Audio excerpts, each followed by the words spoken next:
Now to the decision that will affect 50,000 students, their parents, as well as teachers in Omaha Public Schools. The whittling down of the search for a new superintendent.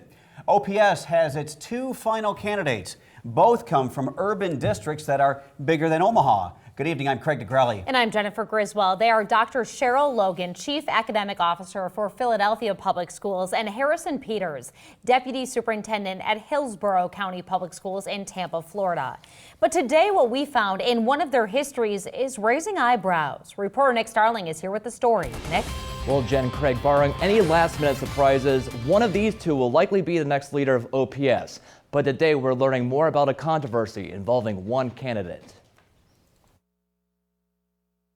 And then there were two. These are the top candidates to lead OPS. Whittled it down to experience with the qualifications of our two candidates. They are Dr. Cheryl Logan and Harrison Peters, both from larger school districts outside the state. I'm surprised that we didn't have a finalist that was from within the district. Alex Gates is a parent of 3 OPS students. While he wanted someone from within the district, he likes the diversity in the candidates. Someone that students in our district will look up to and say, as a leader, as a role model, and I think that's really exciting.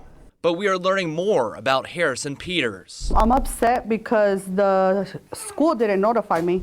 Well, it's frustrating because nobody is listening. An investigation by our sister station WFTS in Tampa, Florida, found parents at Hillsborough County Public Schools accused the district and Peters of a cover-up last year. A middle school substitute teacher was accused of performing a sex act in the classroom, and more than a dozen students made complaints.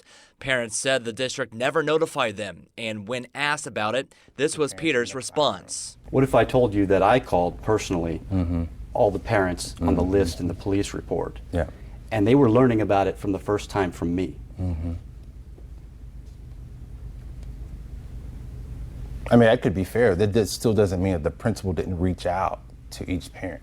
You're saying parents were supportive of how she handled it. Yeah. Which parents? Because I don't know one that was notified. I don't have a list of parents, but I can tell you, just as if you've got your intel, we've also got our intel. Something parents in Omaha are taking notice of. We need honesty, and we can't. I understand that they can't be responsible for every action of every employee, but at the same time, being open and honest about that with the community is really important. Now that substitute teacher in Tampa was fired. OPS says they're going to forward this information to the search firm Ray & Associates. I reached out to Harrison Peters, but he has not responded to my request for comment on that issue. Now, if you want to meet the candidates, they will be at the TAC building Tuesday evening from 5 to 6:30 p.m. Reporting live in studio, Nick Starling, 3 News Now.